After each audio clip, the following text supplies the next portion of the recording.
you'll see a really clear pattern. Moses gives the first laws to Israel. And don't worship other gods, don't make idols. And then right after that, there's a story of Israel breaking those very laws. Yeah, they worship the golden calf. And so Moses gives some more laws, and then you get more stories of rebellion. Some more laws, rebellion again, some more laws, more rebellion, and you start to see the point. Right, no matter how many laws, they're just going to continue to rebel. So at the conclusion of the Torah's story, Moses gives this final speech to Israel as they prepare to go into their new home. And he tells them, you guys, I know that you're not going to follow all of God's laws. You've proven to me that you're incapable. And Moses says the problem is that their hearts are hard and that they're going to need new, transformed hearts if they're ever going to truly follow God's law. And he was right. I mean, the story goes on to recount Israel's total failure. They go into the land, they break all the laws. Right. Now, the next section of books in the Jewish tradition are the 15.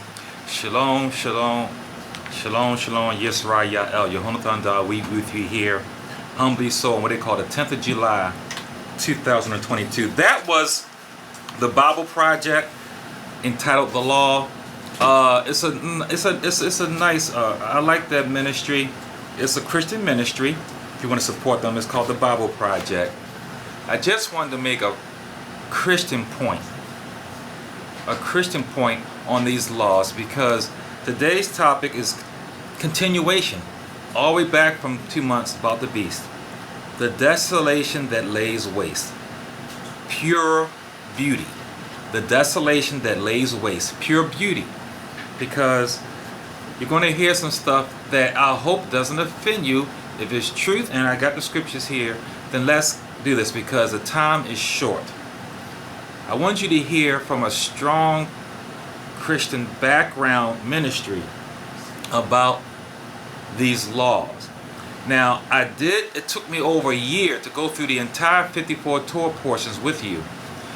And in those Torah portions, we went through how we got all these 613 laws. And the way it goes, if you don't read the Old Testament, particularly the first 5 books, you don't even really know this.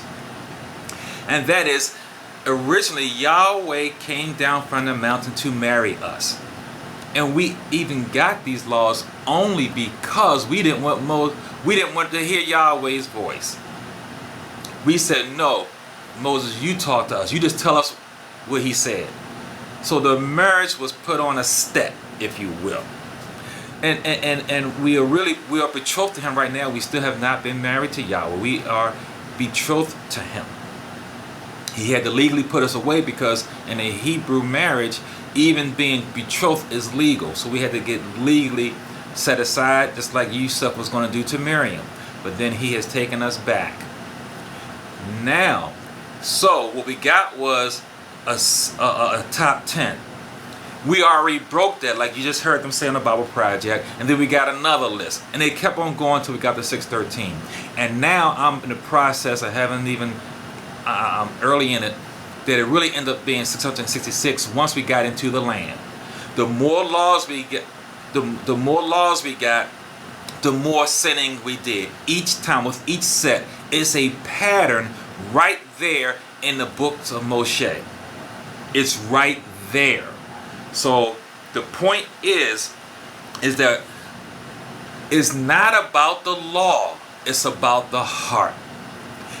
And at the heart, we do not have the ability to keep what was written in stone. Now, we talked about last week about what will help us here in the flesh is to accurately label this term law, which is about a relationship with Yahweh. It is best to label it love. Yahweh did not give us laws out of anger or hatred or to make us fail. It was because he loved us. And everywhere in the Old Testament where you see law, you put in or judgments or statutes, if you put love in there, it'll help you understand it better. Concurrently, we also know that Yahweh Shua is love. So if the law means love, and we know Yahweh Shua is love, then the law is Yahweh Shua. In the New Testament, the Brit Hadashah, wherever you see Yahshua's name, if you put in law, it would help you understand that Yahweh Shua is the law. In the Old Testament, in the Torah, if you reverse the label instead of law, put in love, it'll help you see that the law is love. And the New Testament helps you see that the law is Yahshua. And the Old Testament helps you see that the law is love. And we know that Yahweh Shua is love. I'm saying this because when you say a word, a mental schema automatically comes to a person's head. If I say the word house, automatically different types of houses come into your head. You don't start thinking about giraffes or balloons. If I say elephant, you don't start thinking about trees and automobiles. You think about there's a range of thoughts we have in our mind when a word is given. And when the word law is given, what I'm hoping to do here is to have you automatically think in your head an act of love. Very unplanned and unscripted on my way in here. And this is, please do not take this the wrong way as any kind of me pat myself on the back. There was a man who claims to live in the woods walking down asking for money. I had never seen anybody ask for money around this studio. So I did a U-turn, came around and said, what's up, what's going on? And he gave us a little story. And I told him, listen, I hope that you tune in. I gave him this station. I told him to tune in to My Tune Radio, WFBR 1590. And I hope he's doing it right now. And I gave him a nice little something. And told him that we are the people of the book. Now, that is an act of love. But ideally, I'm supposed to have a heart that would die for that man. And this is what Yahweh Shua said. That what love really is, the greatest thing you can do for another person is to lay your life down for that person. And Yahweh Shua even said, not just to love your family and friends and those who give you likes on YouTube. He said even your enemies. And that's what Yahweh Shua did. He embodied the law. And he laid down his life. It was not taken from him. So we have a lot of work to do, and it has nothing about trying to keep what I think is over 600, about probably 666 commandments. So let's talk about that, because these days we are in the gas fumes of this age. And we talked about last week about how can Hasatan, who, remember, the accuser fooled 1/3 of the heavenly host. Please keep that in mind. 1/3 of the heavenly host was beguiled by Hasatan, by Heliel, which was his name at that time. So if he can beguile 1/3 of those who are before the presence of Yahweh, who knew no sin, who up there with all their power, might, and wisdom, what do you think he can do to man down here, who has a long history of sinning? We don't need no help or take no classes on how to sin. No one has to be trained on how to sin. We do it very well naturally on our own. Thank you very much.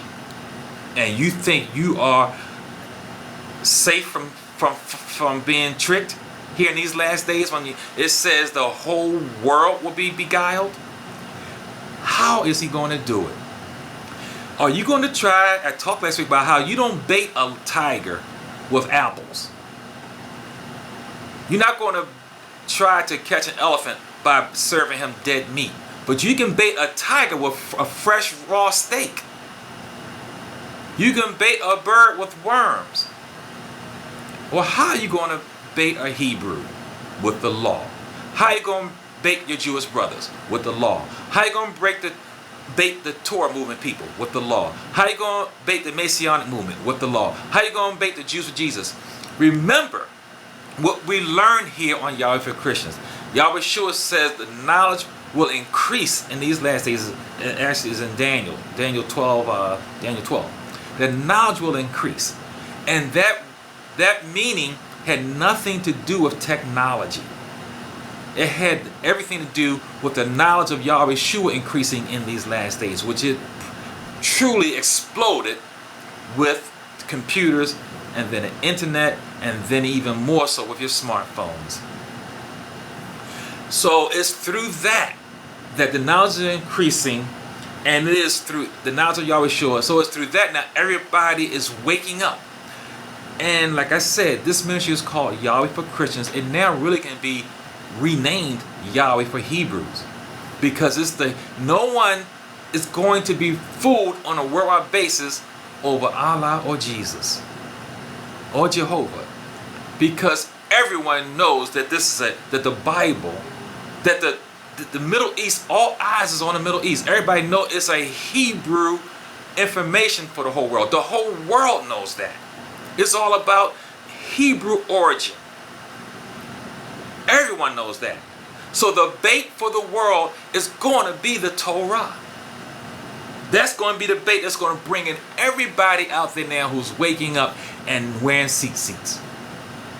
Everybody who's waking up now and don't even really know the law. Out there wearing seats, but you're mixing your clothing. You have mixed clothing, which is against the Torah. Committing Lashon Hara, which I see every day on social media. I can go on. I started to even write down some of these commandments to show you how many commandments that we are breaking daily. And you can't even keep none of the Moedim over here in America, KKK. You're not in the Kodesh land, and we don't even know if Israel is the Holy Land. So you can't even properly keep the feast days. But that sets everyone up for now biting on the bait of the law. You know, this whole thing about worship, because Satan says that he is going to be like the Most High. Satan does not care about money, fame, wealth, or none of that. He wants to be worshipped like Yahweh. He wants worship. He wants homage. He wants praise. He wants everything to bow down to him. That is what his goal is. So the whole thing about deception in the last days is about deception of righteous worship and unrighteous worship. It goes all the way back from the beginning. Satan offered the Malachim that he fooled everything now. You can be like this voice you're hearing, because no one sees Yahweh. Heliel was the covering cherub. They heard the creating voice of Yahweh and they obeyed his instructions and directions. Satan offering them the power and the abilities of Yahweh. And looking at his beauty, 1/3 followed him. Satan offered Eve everything now.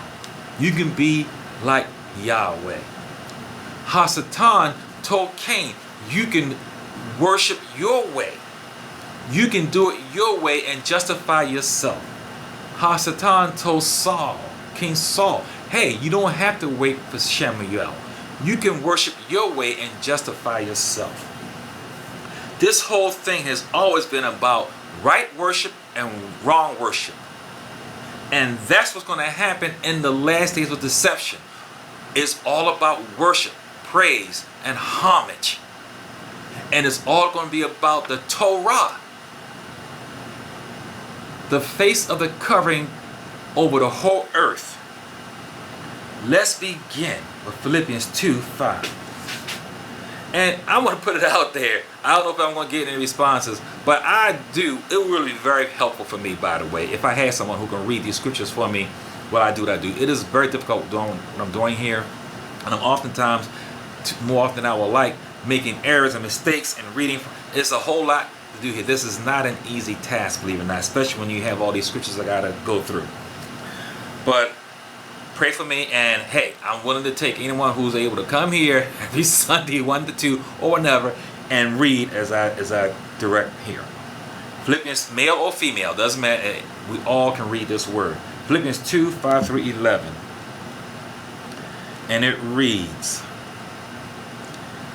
let this mind be in you, which was also in Hamashiach Yahweh Shua, who, being in the form of Yahweh, did not consider it robbery to be equal with Yahweh, but made himself of no reputation, taking the form of a bondservant and coming in the likeness of men. And being found in appearance as a man, he humbled himself and became obedient to the point of death, even to the point of the tree.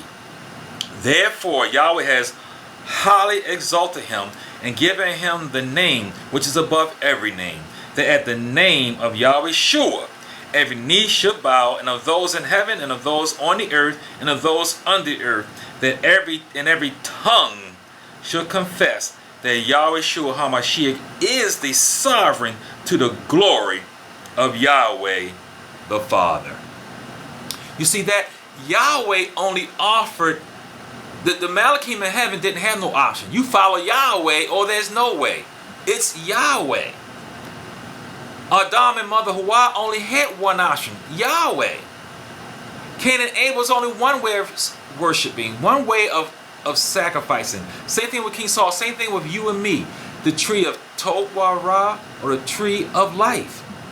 One thing, but if you choose Yahweh, you have all of everything. Hasatan is just the opposite. He offers you all of everything now. And says through that, you can become like Yahweh. Just the opposite of Yahweh. You get everything by choosing the one thing, which is a relationship with Yahweh. His son Yahweh Shua did that and was exalted above everything. He was exalted because of the one foundational commandment that you probably don't even know what it is. It is not about blasphemy. The foundational commandment is coveting. Everything else that's built on top of that falls like a house of cards if you covet.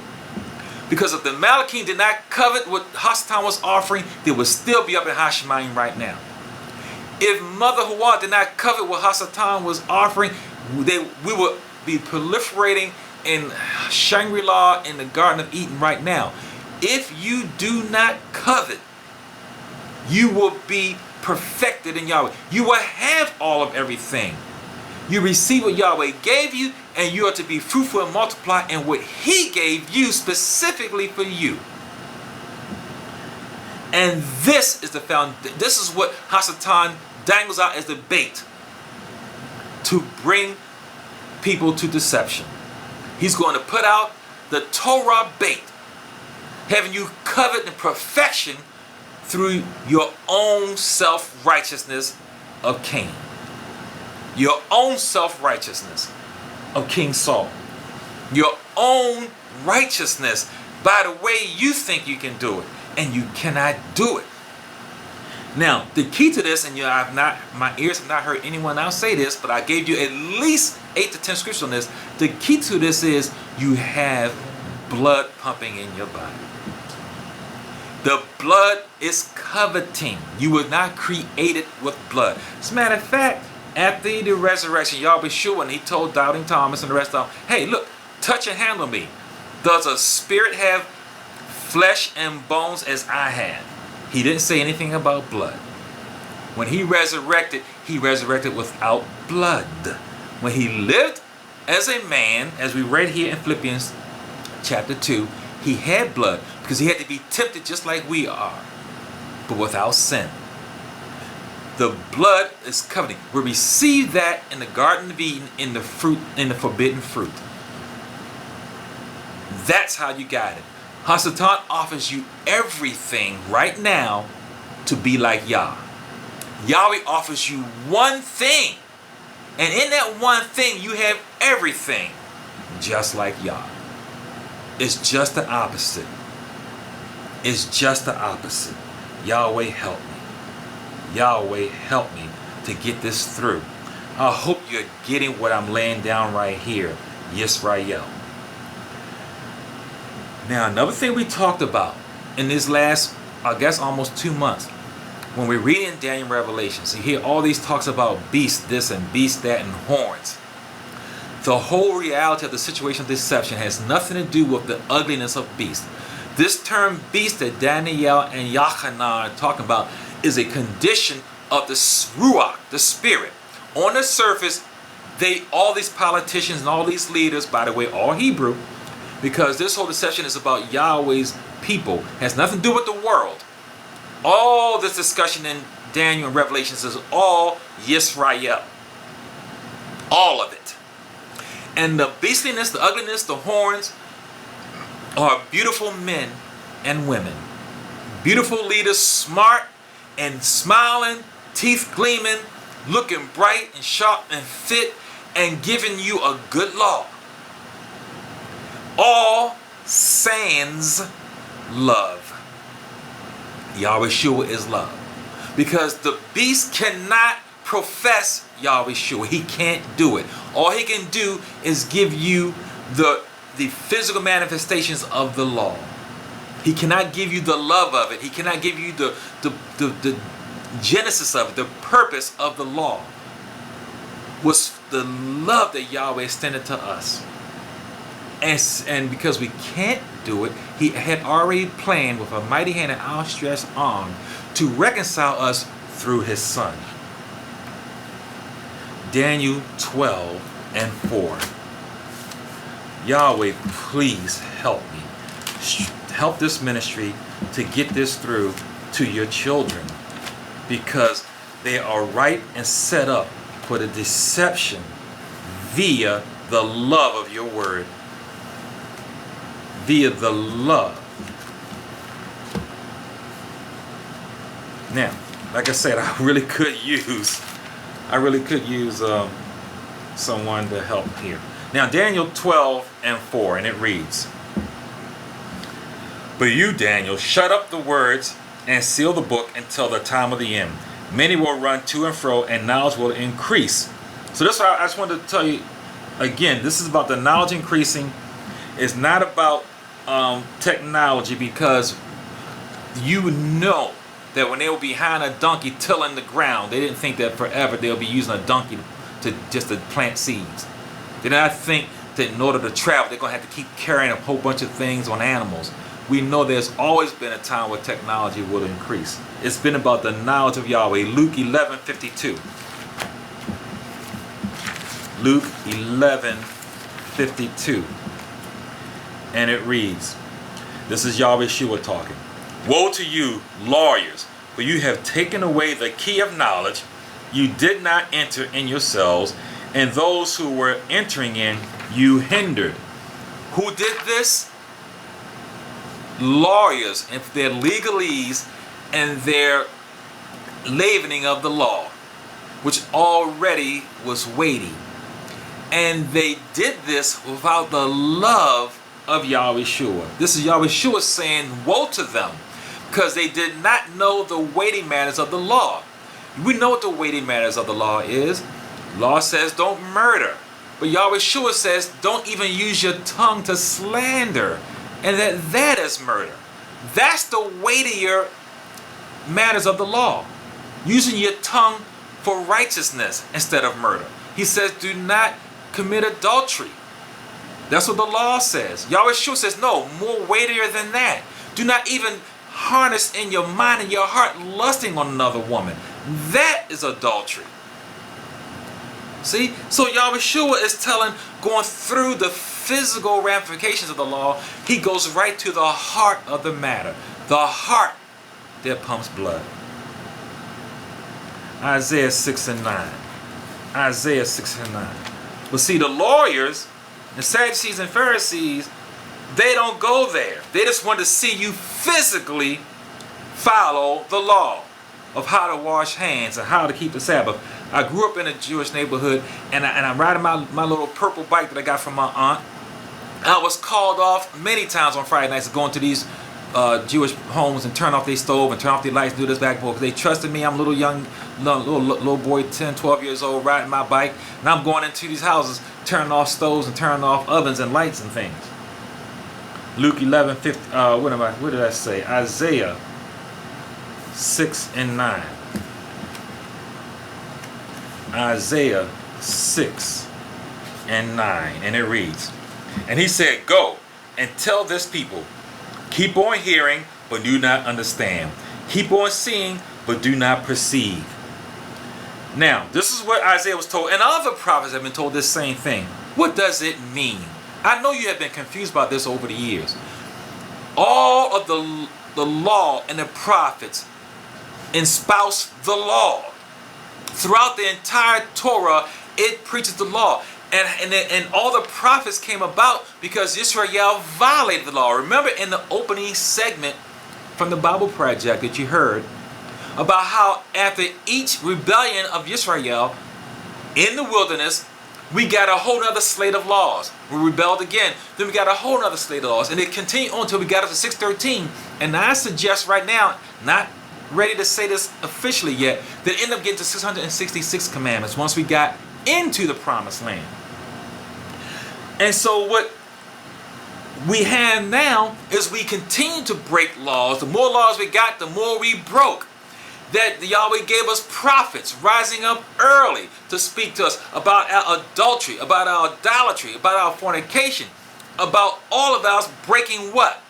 The laws of Moses. And we've been hearing this for centuries. That's what the prophets were about. It wasn't praising us. It was telling us, it was pointing out our errors and our sins. What is sin? It's a transgression of the law. And it was pointing it out. And we have gotten dull of hearing it. Our ears have gotten numb. And that's what it is saying. All the prophets were preaching to like the wall.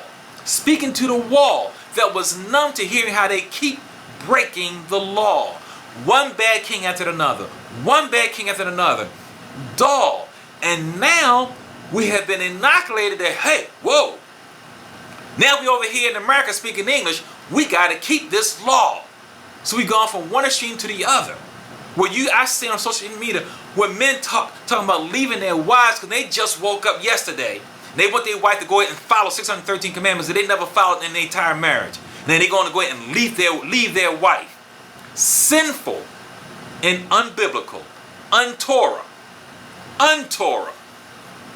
Waking up and knowing nothing. You're still in a stupor. You're still bouncing, bumbling, and stumping your toe. And now we're going to try to go ahead and try to get into the kingdom with the law in Babylon. Ain't no such thing of keeping the law in Babylon. Revelations 12 and 7. Not as you know it in your mind. Remember, the proper labeling of the law is love. And that can be kept anywhere. And there's no law against love. None. Not even in this evil country. There's no law against love. Revelations 12 and 7. I know I'm not going to get through this, but it doesn't matter. We're going to keep on going on because this doctrine is key from deception in these last days. Things are going to hit the fan. It's going to hit the fan. Right now, your farmers, what are they planting? What you're eating now came from last year. It's going to hit the fan, and the president already told you that the next and worst pandemic is on its way. It's on its way. Revelations 12 and 7. Y'all better be ready. Shaul talked about having the God be in your belly. You better be ready. And it reads, and war broke out in heaven. Michael and his angels fought with Hasatan and his angels, and the dragon and his angels fought. So they got kicked out. I don't even know if I really wanted to read that, and I didn't. That's not what I wanted to read. What I wanted to read was Yahweh Shua was saying many times, I think I even counted, it was like 12 times, where he says, he who has an ear. It was 2:7. Here we go. Revelation 2:7. This is Yahweh Shua himself talking. He who has an ear, let him hear what the Ruach says to the called out ones. To him who overcomes, I will give him to eat from the tree of life, which is in the middle of the paradise of Yahweh. See what I'm saying? Yahweh shouldn't give no other options. He said, have an ear, that means Shema. Shema. Hear. Hearing increases your faith. Eyes are ripe for deception. Yahweh Shua says, he who has an ear. What was Isaiah told? Keep on preaching and they're going to have dull ears and not hear. Keep on doing it. They're going to have dull ears and not hear. What did Yahweh Shua say here in Revelations? He said, have an ear to hear. Please hear what I'm saying. I am not saying go out there and rape, pillage, and rob, and murder, and fornicate. I'm saying you have a wrong teaching, wrong education, and wrong ideology and understanding about what law means. From the mind, from the heart of Yahweh, who gave us his son, his expressed image. The whole thing about the last days deception is the image of the beast. Remember, beast has nothing to do about ugliness. He's going to be every bit as beautiful as anything you've ever seen. And wait till we see what that beauty is. You know, here's the thing I said last week about this 613, which I tell you is even more than that. If it was, whatever the number is, it doesn't matter. 600, 700, it doesn't matter what the number is. You do all that, what you're saying is you don't owe Yahweh nothing else. You've completed your debt to Yahweh. You have completed your obligation. And this is what Hasatan is presenting to you to receive. Do all he's giving. He wants you to have everything now. And then that says you can be like Yahweh. Well, Yahweh says, no, you receive me only. And you have everything, all things. You've completed all things. It's just the opposite. Do not put a number on the behaviors you're supposed to have or the behaviors you're not supposed to have. There's no number to it. Because once you reach that number, you're saying you owe Yahweh nothing else. And Shaul says, owe no man anything but love. So we always owe that. We are always in debt of love. We must always give that. You were created to love in your praise of Yahweh.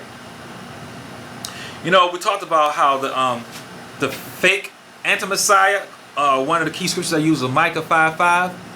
Remember, in this deception, which is only designed against the Hebrew, Hasatan has to have everything that Yahweh has. He has to copy everything. Yahweh should, in the personage of Dawid as the Messiah, will have to destroy the anti-Messiah before he sets up a government. It cannot be two heads on the earth at the same time. Two heads is a monster, and Yahweh sure is not going to have a monstrous government. So Hamashiach ben Dawid is going to have to destroy the anti-Messiah. That means before he does that, the anti-Messiah is going to have to look like the Messiah, and he's going to have to destroy an anti-Messiah. So you have a fake anti-Messiah that's going to be killed. By who? By the anti-Messiah. Now remember, Yahweh Shua resurrected. So that beast that was destroyed, remember? He has a deadly wound to his head, but then he resurrects. You see that? So now you're going to have the fake anti-Messiah and the anti-Messiah both together, just like you had at the same time Yahweh Shua and his father at the same time. You see the deception there? Does that sound twisted and complicated? It's not really. Not if you are a man or woman of Yah who studies and reads and fasting and prayer as I do. You have a fake anti-Messiah who's going to be killed by the anti-Messiah. Then the fake anti-Messiah is going to have to resurrect like Yahweh Shua resurrected.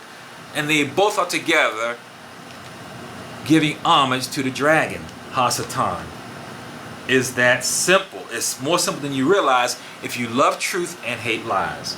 Matthew 24:15. Help me, Yahweh. Matthew 24:15. I'm hoping this is going through for how many of you out there listening. Give a brother a shout out or support that you are there. Matthew 24:15, Yahweh Shua speaking. Therefore, when you see the abomination of desolation spoken of by Daniel, the prophet, standing in the Kodesh place, and look what it says right here. Whoever reads, let him understand. Matthew 24:15. Yahweh Shua is saying is when you read this, I'm speaking it now. But here today, in what they call the 10th of July 2022, when you read this, you need to understand it. The abomination of desolation spoken of by Daniel in the Kodesh place. I'm here to tell you, if you don't know, you will know today. Let's go to Daniel that y'all were sure reference. Daniel 11:29. Daniel 11:29. And it reads, "And the appointed time he will return and go toward the south, but it will not be like the former or the latter." Reading on. "For ships from Cyprus will come against him, therefore he will be grieved and return in rage against the Kodesh covenant and do damage." I'm thinking this is the fake anti-Messiah. So he will return and show regard for those who forsake the Kodesh covenant. And forces will be mustered by him, and they will defile the sanctuary fortress. Then they will take away the daily sacrifices and place there an abomination of desolation. Just this morning in rereading this, I say, yes, this is the fake anti-Messiah, because in verse 31, it goes from he, before that, speaking about he, a single man. Then in 31, it says they will take away the daily sacrifices and place there the abomination of desolation. Not the original subject. The original subject was the fake anti-Messiah is going to set up and institutionalize the Torah system. The anti-Messiah is going to destroy him, kill him, and institute this Torah to everyone. I believe the fake anti-Messiah is going to only start this for our Jewish brothers. And I believe the real anti-Messiah is going to open it up to everyone. And that's where we're going to say, hey, that's the real Messiah. Look, he killed the anti-Messiah, which won't be the anti-Messiah, it'll be the fake anti-Messiah. Then that fake anti-Messiah is going to resurrect like Yahweh did. Now, let's stick in Daniel. Let's go down to verse 38 and 39. You might have to come back and listen to this one again. 38 and 39. "But in their place he will honor a God of fortresses, and a God which his fathers did not know. He will honor with gold and silver, with precious stones and pleasant things. Thus he will act against the strongest fortress with a foreign God, which he will acknowledge and advance its glory, and he will cause them to rule over many and divide the land for gain." Why to read that? Now this is the anti-Messiah who killed the false anti-Messiah. He is serving gods that his forefathers never knew. Didn't Moshe say that we were going to serve gods our forefathers didn't know? Didn't I say that this is all about Hebrews? This is not other religions. Remember, in Revelations, they're going to say, "Master, Master, did we not do this and that in your name?" This is all Hebrew brothers and sisters. This is not other religions. Yahweh for Christians now can be called Yahweh for Hebrews. This right here, this scripture is telling you that he's going to be serving gods that their forefathers did not know. His forefathers only know Yahweh. In his God is going to be gold, silver, woods, and stone. Let's stick to Daniel. Let's go to the next chapter, verses 11 and 12. Chapter 12, verses 11 and 12. "And from the time that the daily sacrifice is taken away, and the abomination of desolation is set up, there will be 1,290 days. Blessed is he who waits and comes to the 1,335 days." Why did I read that? Because at the 1,260 days is when you had the false Messiah. So he has a 1 month reign, and then at the 1,290 days you had the false Messiah. But Yahweh says to Daniel, "Blessed is he who waits till 1,335 days."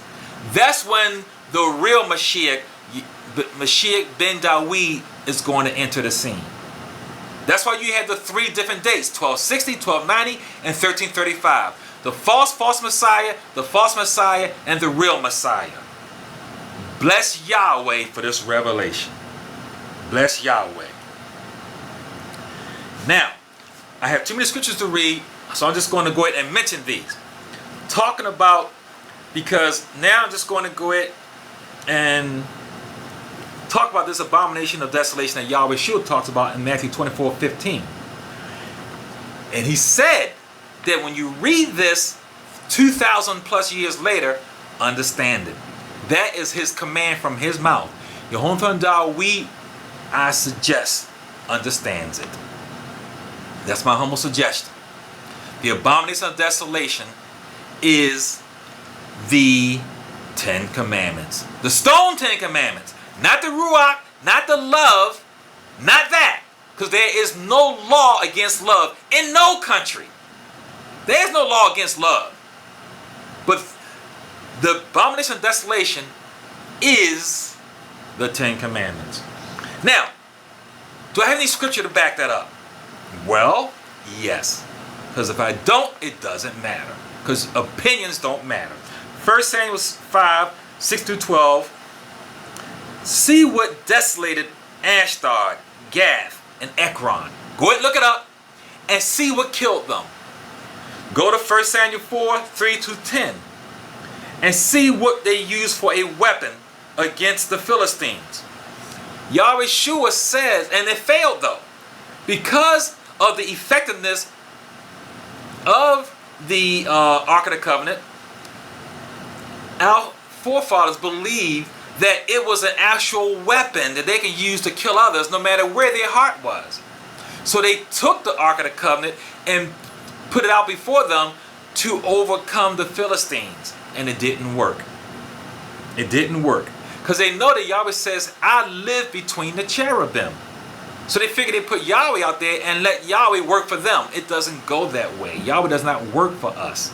Yahweh does not need us. He wants us. He doesn't need us. So they improperly used the Ark of the Covenant. It didn't work. But, third witness. Go to 1 Samuel 6 and 19. And see how many thousands were struck dead by looking into the Ark of the Covenant. 50,700 men of war struck down, desolated by looking at the inside of the Ark of the Covenant. 1 Samuel 6 and 19. Now you remember what happened to Uzziah in 2 Samuel 6 and 7 by just touching, not the ark itself, just touching the cart, and he was struck dead. It scared Dawid so much so that he left it for 3 months with Obed-Edom in 2 Samuel 6:11. And Obed-Edom was blessed during that entire time because his heart was right. So I just showed you some scriptures here where the Ark of the Covenant did not give life, it destroyed life. At one time, 50,700 men of war at one time. It desolated them. Why? Because it is pure beauty. It's holy. It's Kodesh. Didn't you read Psalm 119? 175 verses of how beautiful the law is. Psalm 19.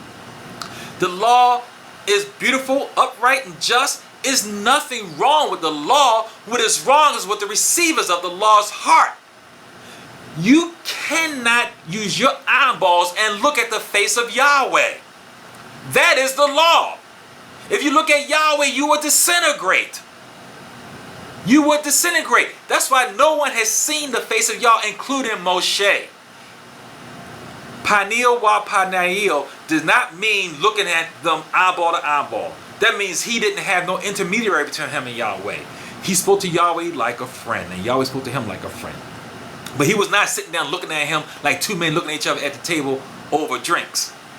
That's why Yahweh says, hey, I'm going to cover your face and let you see my back parts.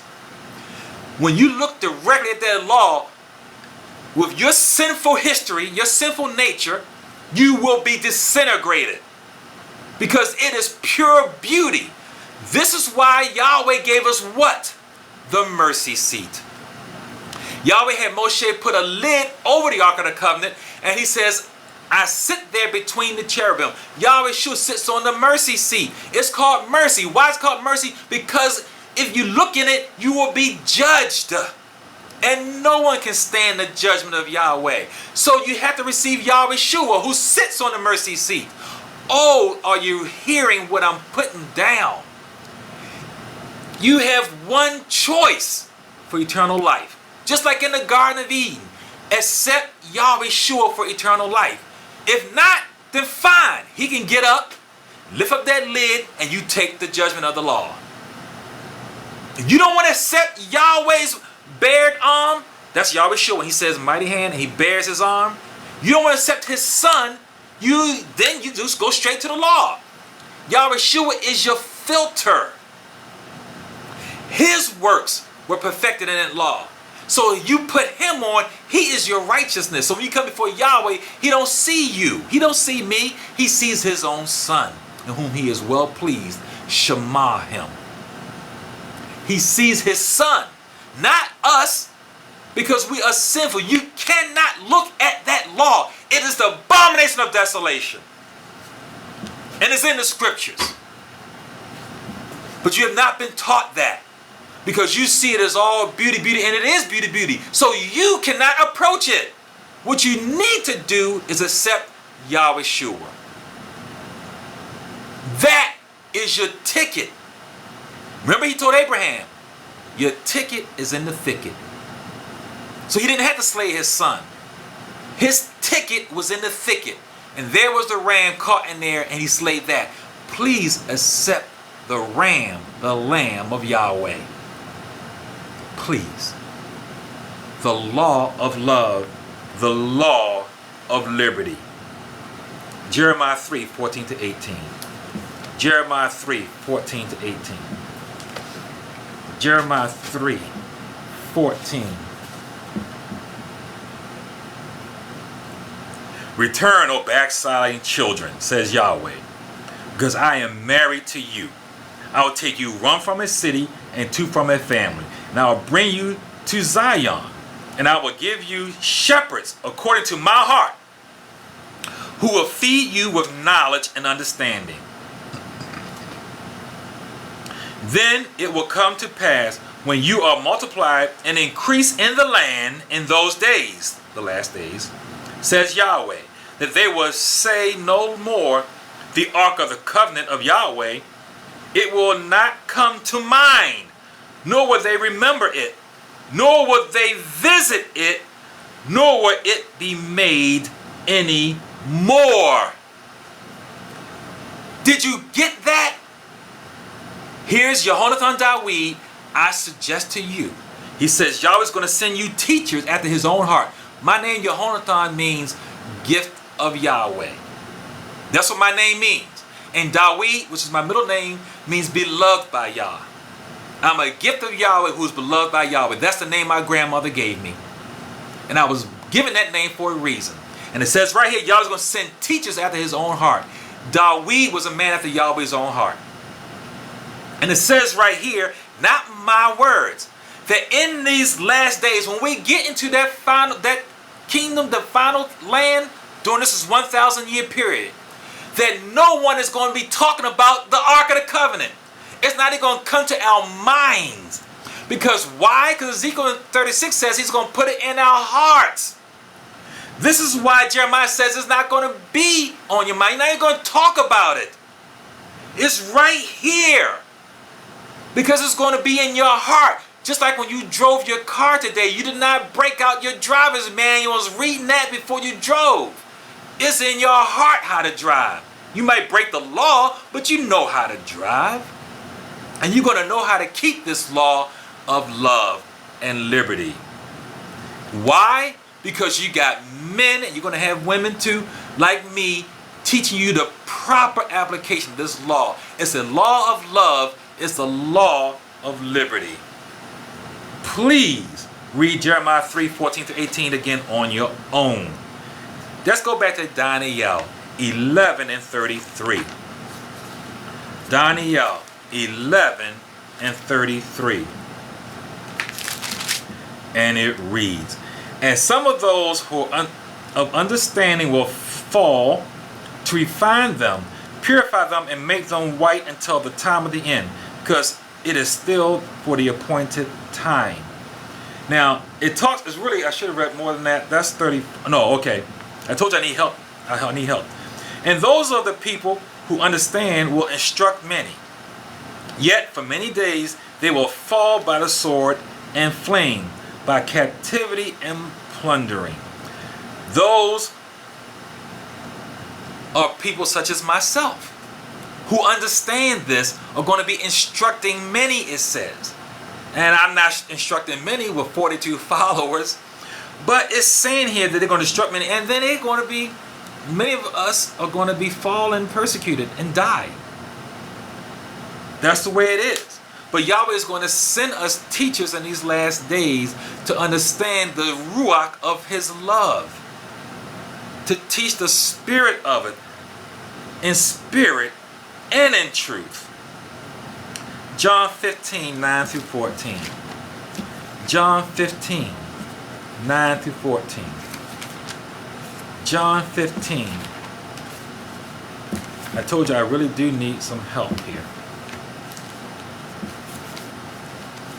I really do. 15, 9 through 14. And this is Yahweh Shua speaking again. And as the Father loved me, I also have loved you.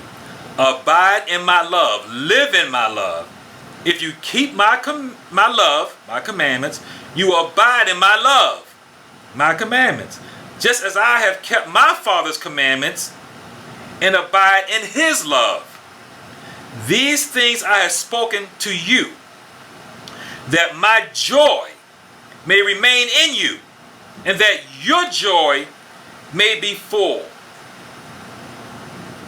And continuing on.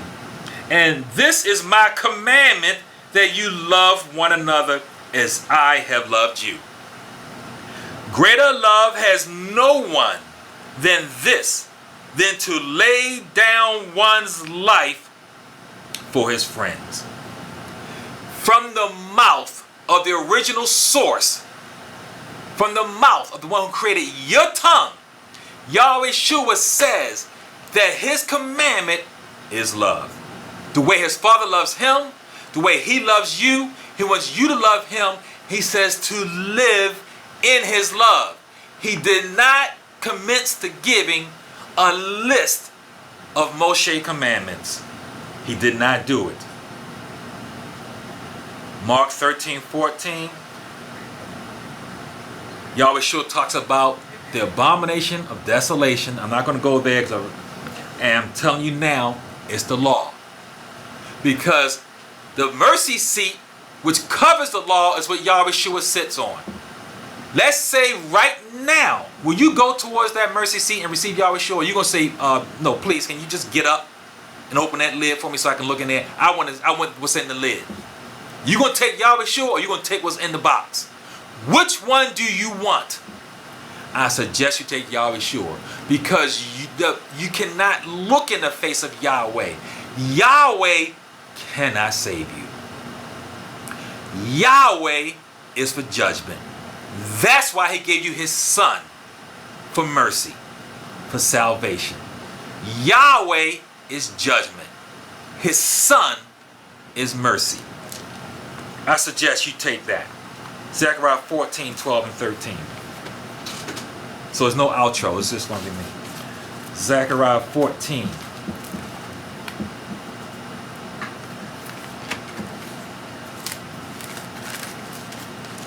Man, this is a wonderful word today. And it reads 14, 12, and 13. And this will be the plague which Yahweh will strike all the people who fought against Jerusalem. Their flesh will dissolve while they stand on their feet. Their eyes will dissolve in their sockets, and their tongues will dissolve in their mouths. It will come to pass in that day that a great panic from Yahweh will be among them. Everyone will seize the hand of his neighbor and raise his hand against his neighbor's hand. That mercy seat is going to be lifted up by the beast and destroy everybody who has his image app on their smartphones. That's probably how it's going to be. How are you going to get everybody? Everybody got a smartphone. The man I gave money to today, homeless in the woods, got a smartphone. Everybody's got one. So all you got to do is download the image in the app. And you know the thing about this ark, it is highly energized. It's electric because of it's a conduit for electricity. That's a scientific fact. This is not some kind of spiritual hocus pocus or magic. The Ark of the Covenant literally is shocking physically because of the way it is made, and then with the clothing, the pure linen clothing, and the stones of the priest, and with the acacia wood and the gold and all the way that Yahweh had this made, it has physical power. And when you download that app of the image of the beast on that smartphone, and everybody's going to have a thing, it's going to go ahead and kill everybody and desolate everybody who is set up for deception. It's that simple. You know, I'm not going to have time, of course, to read this, but you go to Zechariah 11, talks about the prophecy of the shepherds and how Yahweh's going to destroy 3 shepherds in 1 month. I suggest this is the 3 horns, and then it's replaced by the 1 horn. I believe that 1 horn is going to be the false anti-Messiah. So I'm just going to breeze through this, but Zechariah 11, look at this as Zechariah's version of the beast with the horns.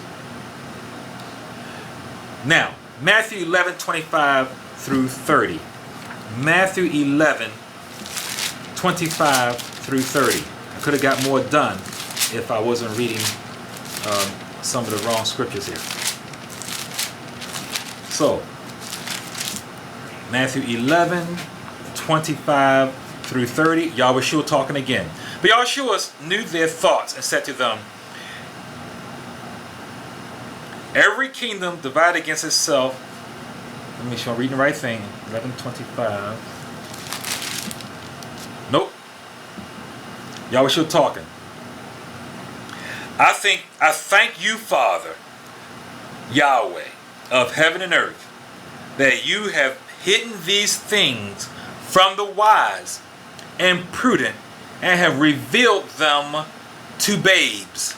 I suggest to you today that I am a babe. Yahweh has revealed this to me without all the grand knowledge of those with the doctors of divinity.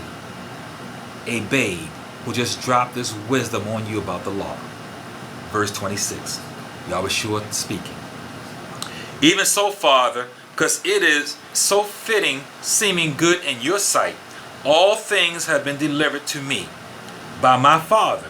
And no one knows the Son except the Father, nor does anyone know the Father except the Son, and the one to whom the Son wills to reveal him to. Come to me, all you who labor and are heavy laden, and I will give you rest. Take my yoke on you, learn from me, because I am gentle and lowly in heart, and you will find rest for your souls. My yoke is easy, and my burden is light. Didn't he say, my law is a law of love? Would you rather, when you was a child, for mom and dad to give you 613 chores or 2 chores? Would you want your wife? I got a list to do today when I get off here. I got 3 things to do in that yard. I'd rather have 3 things than 613 things. Yahweh says, my yoke is easy and my burden is light. I gave you 2 things. Love me and love your fellow man. How can you say you love me who you don't see, when you don't even love your fellow man who you do see? It is impossible to love Yahweh who you don't see, when you can't even love your fellow man who you do see. It's that simple. Yet we're going to go ahead and judge Mother Hawa, who failed on one thing. When we here right now today, on July the 10th, 2022, are failing on one thing. I've got about 6 more scriptures I'm not getting to, and I'm going to have to finish that tomorrow. Shalom Aleichem, peace be on you. Yahweh with you. Shalom Aleichem. It does not necessarily reflect those of the Way Broadcasting Corporation or the staff and management